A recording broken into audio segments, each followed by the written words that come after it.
Hello शिक्षक बंधु, नमस्कार। आज मैं एक नए वीडियो के साथ पुनः उपस्थित हुआ हूं,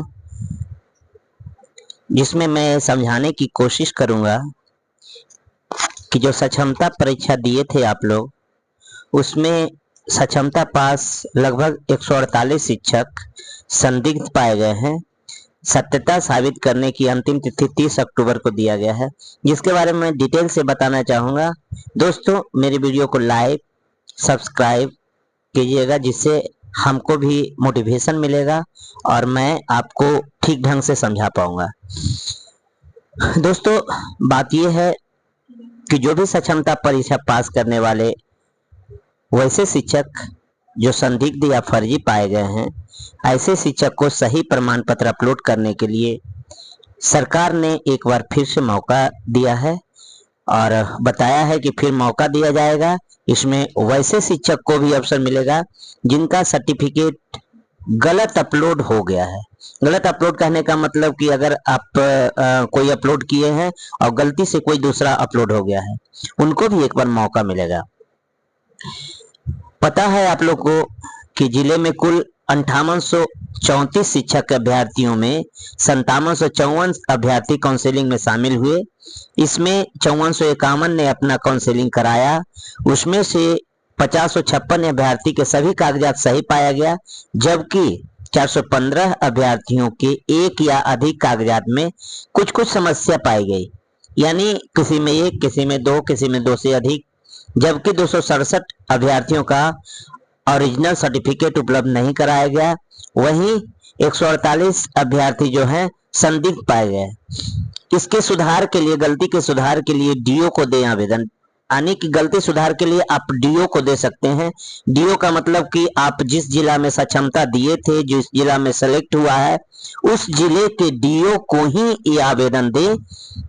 मालूम आपको होना चाहिए कि जिनका काउंसलिंग के दौरान बायोमेट्रिक सत्यापित हुआ, लेकिन नाम जन्म तिथि में अंतर पाया गया, साथ ही आधार संख्या की गलत प्रविष्टि के कारण आधार सत्यापन नहीं हो पाया है, ऐसे शिक्षक को त्रुटि सुधार के लिए जिला शिक्षा पदाधिकारी में आवेदन देना होगा। और आवेदन वहीं के जिला शिक्षा पदाधिकारी को देना होगा जहां आपने काउंसलिंग करवाया, जहां आपने बायोमेट्रिक करवाया, वहीं देना होगा, क्योंकि वहीं से आपका सारा डाटा देखा जाएगा।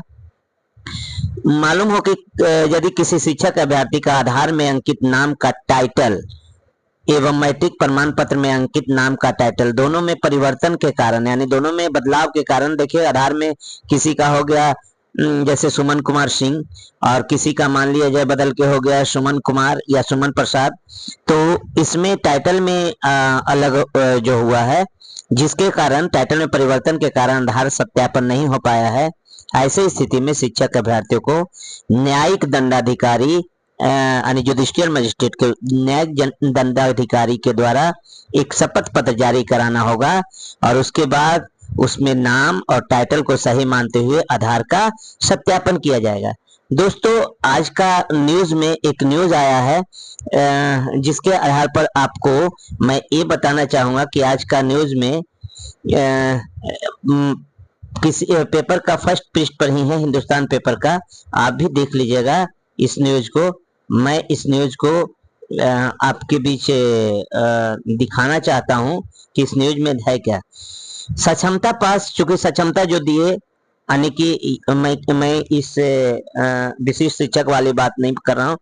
सक्षमता जो दिए, सक्षमता पास करने वाले 7 विषयों की परीक्षा फिर से दोबारा ली जाएगी, क्योंकि स्थानीय निकाय शिक्षकों की दूसरे चरण की सक्षमता जो परीक्षा हुई, उसके अंतर्गत 7 विषयों की परीक्षा दोबारा आयोजित किया जाएगा।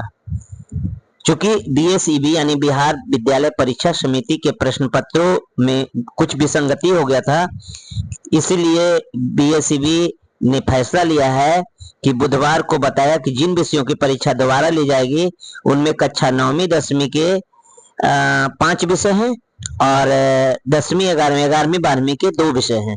9वीं 10वीं के विषय जो हैं, आप लोग ध्यान से सुन लीजिएगा।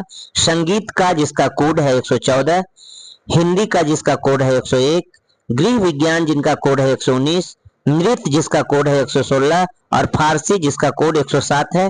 ये क्लास 9वीं और 10वीं का है, यानी कक्षा 9वीं 10वीं का जो टीचर दिए थे सक्षमता परीक्षा उनके बारे में। अब 11वीं 12वीं में समझ लीजिएगा, 11वीं 12वीं में दो विषय है।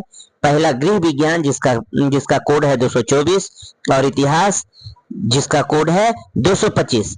अब समझ लीजिए थोड़ा सा कि बोर्ड ने ये कहा कि प्रश्न पत्रों में कुछ विसंगतियां पाई गई, जिस कारण इस परीक्षा को रद्द किया जाएगा। और जब रद्द किया जाएगा तो अब जो इन विषयों की परीक्षा 13 नवंबर को दोबारा आयोजित की जाएगी। आप लोग डेट याद कर लीजिए, 13 नवंबर को।